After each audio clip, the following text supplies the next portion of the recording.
ఓం శ్రీ గణేశాయ నమః. శ్రీమాత్రే నమః. శివాయ గురవే నమః.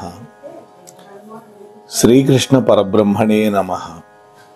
శ్రీరామాయ నమః. శ్రీ గురుభ్యో నమః. నారాయణం నమస్కృత్య నరం చైవ నరోత్తమం దేవీం సరస్వతీం వ్యాసం తతో జయముదీరయేత్. సచ్చిదానందరూపాయ విశ్వోత్పత్యాదిహేతవే తాపత్రయ వినాశాయ శ్రీకృష్ణాయ వయం నమః. ప్రియ భగవద్బంధువులారా,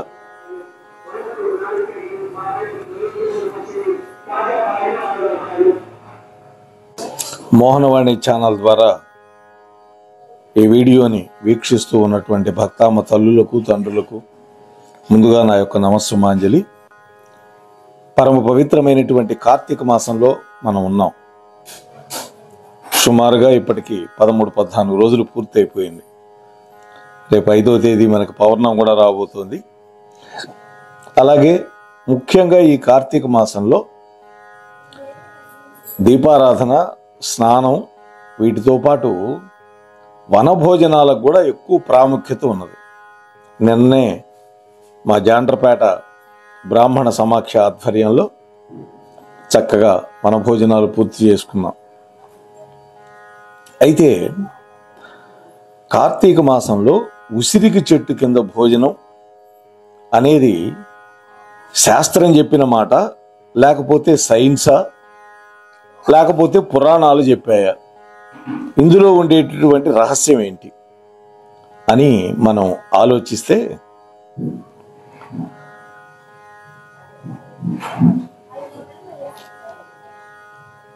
హిందువులు తమ యొక్క ఆచార వ్యవహారాల ప్రకారం జరుపుకునేటటువంటి పండగలు అనేకం ఉన్నాయి. ముఖ్యంగా కార్తీక మాసం వచ్చేసరికి ఇది ఆధ్యాత్మికతతో పాటుగా ఆరోగ్య రహస్యాలకు కూడా నిలయంగా ఉన్నది. ఎందుకని? కార్తీక మాసంలో నక్తములు ఉంటాం. నక్తం అంటే పగలల్లా భోజనం చేయకుండా సాయంత్రం సూర్యాస్తమయం తర్వాత నక్షత్ర దర్శనం చేసుకొని ఆ తర్వాత భోజనం చేయటం అనేది నక్తము అంటాం. ఆరోగ్యాలని ఆచారాలుగా మార్చినటువంటి ఘనత మన యొక్క పూర్వీకులైనటువంటి ఋషులది. మనదంతా ఋషి సంప్రదాయం కదా.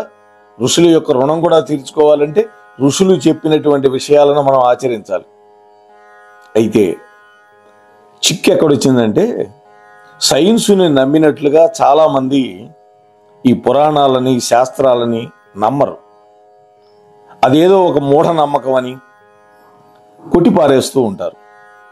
కానీ సైన్సునే శాస్త్రంగా, దాన్ని భక్తిగా నమ్మించి అనుసరించేలాగా చేయటం అనేది మన యొక్క ఋషుల యొక్క గొప్పతనం అని చెప్పి తీరాలి. ఈ సందర్భంలో కార్తీక మాసం అంటేనే స్నానాలు, దీపాలు, వనభోజనాలు, ఈ 3 విషయాలు మనకు గుర్తొస్తాయి. ఇవాళ రేపు కులాల వారీగా వనభోజనాలు పెట్టుకుంటున్నారు. అదేం తప్పు పట్టడానికి అవకాశం ఏం లేదు దాంట్లో. అదే ఆర్ఎస్ఎస్ వాళ్ళు, విశ్వ హిందూ పరిషత్ వాళ్ళు, ఇలాంటి సంస్థలు హిందూ బంధువులందరినీ కలిపి వనభోజనాలు ఏర్పాటు చేస్తూ ఉన్నటువంటి పరిస్థితి కూడా మనం చూస్తున్నాం సమాజంలో. అయితే వనభోజనాలంటే మనకు గుర్తొచ్చేటటువంటి వృక్షం ఉసిరిక చెట్టు. ఈ ఉసిరిక చెట్టు కూడా మనం పచ్చడి పెట్టుకునేటటువంటి పెద్ద ఉసిరి చెట్టు. కార్తీక మాసంలో ఉసిరిక చెట్లు ఉండేటటువంటి ప్రాంతంలో కూర్చొని భోజనాలు చేయటం అనేది మన హిందూ సంప్రదాయంలో అనూచానంగా ఆచారంగా వస్తుంది. ఎందుకని? ఉసిరిక చెట్టుని ధాత్రి వృక్షము అని పిలుస్తాం. ధాత్రి అంటే భూమి అని, అంటే భూమాతకి ప్రతీకగా భావిస్తున్నాము ఉసిరిక చెట్టుని. అమృతం కోసం పాల సముద్రాన్ని దేవతలు దానవులు ఇద్దరు కలిసి మథించారు. క్షీరసాగర మథనం అని ఆ ఘట్టాన్ని కూడా మన ఛానల్లో మనం చెప్పుకున్నాం ఒక 5-6 రోజుల పాటు. ఆ సందర్భంలో అనేక వస్తువులు ఉత్పత్తి అయినటువంటి పరిస్థితి ఉన్నది. అవన్నీ మనం చెప్పుకున్నాం, దాని జోలికి నేను వెళ్ళటలేదు. చిట్ట చివరికి అమృతం వచ్చింది. అమృతం రాగానే ఈ రాక్షసులు శక్తివంతులు కదా, వాళ్ళు వెంటనే ఆ అమృత భాండాన్ని ఆ తెచ్చినటువంటి ఆ ధన్వంతరి నుంచి లాక్కొని పారిపోతూ ఉన్నారు. అప్పుడు విష్ణుమూర్తి మోహిని అవతారాన్ని ధరించి తానే పంచుతాను అని చెప్పి పంచాడు. అది మనం చెప్పుకున్నాం.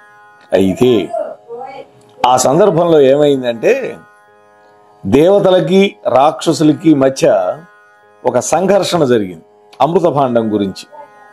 అమ్మవారు రాకముందు, అంటే విష్ణుమూర్తి మోహినిగా రాకముందు ఆ సందర్భంలో కొన్ని బిందువులు ఒలికి భూమి మీద పడ్డాయి. ఇది పురాణం చెప్పిన మాట.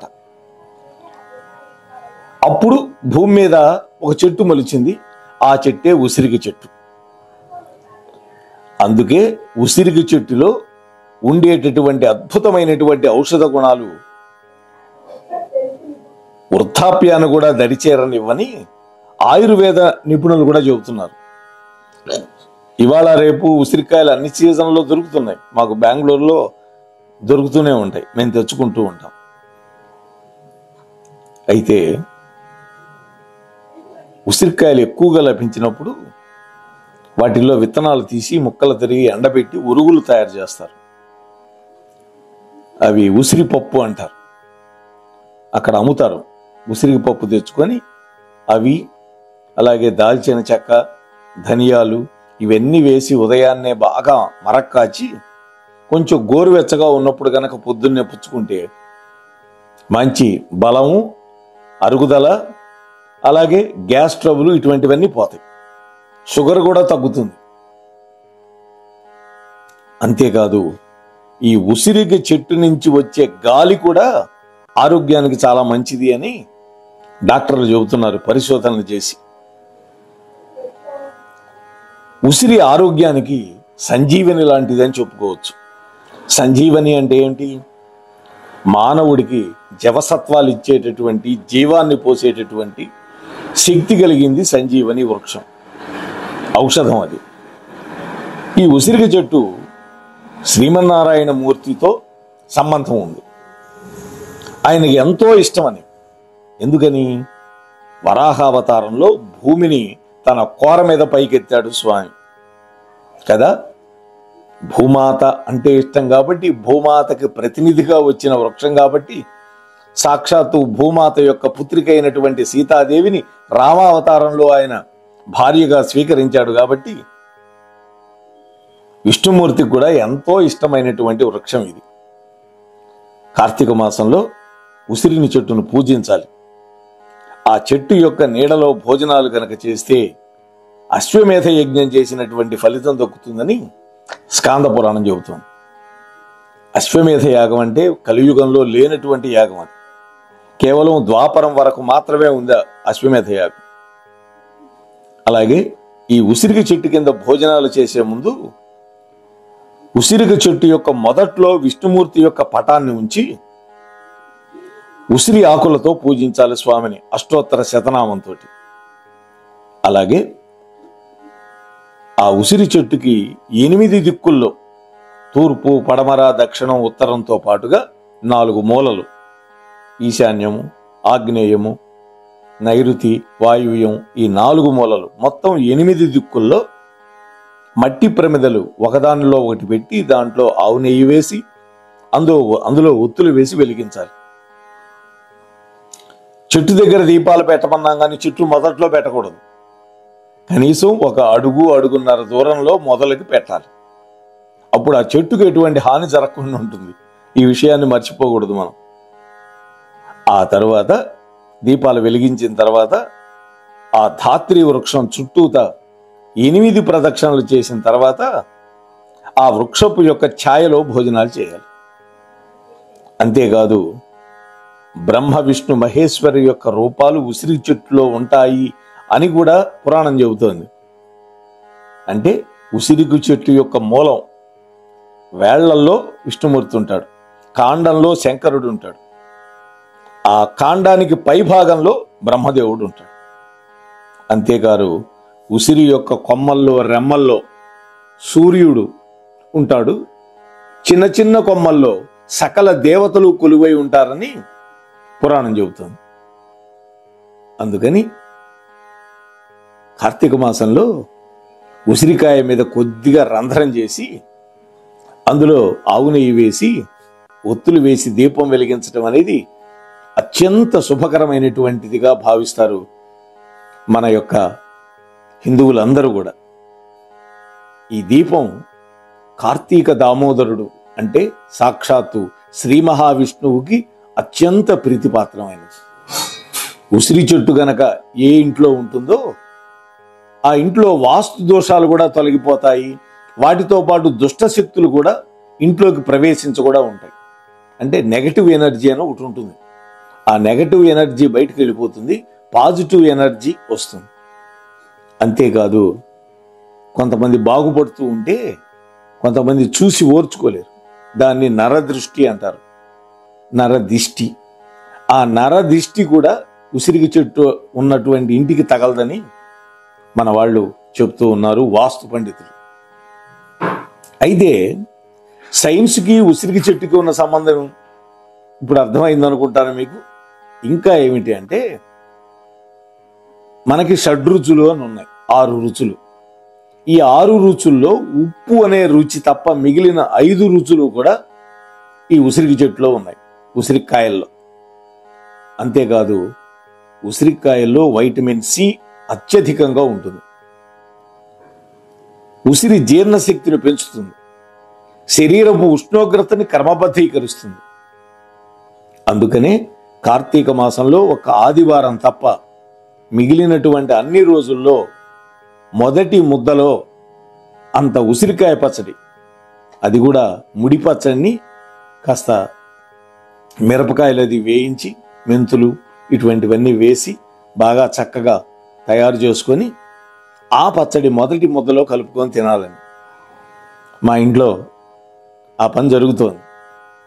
ప్రతినిత్యం ఆల్మోస్ట్ అంత ఉసిరికాయ, ఎంత ఉసిరికాయ అంత పచ్చడి చాలు, ఉసిరికాయ ఎంత సైజు ఉంటుందో అంత పచ్చడి వేసుకొని మొదటి ముద్ద కలుపుకొని కాస్త నెయ్యి వేసుకొని తింటే, ఈ చలికాలం కదా మనం ఈ కార్తీక మాసం, ఈ చలికాలంలో వచ్చేటటువంటి వాతము కఫము పిత్తము ఈ దోషాలన్నీ పోగొడుతుంది.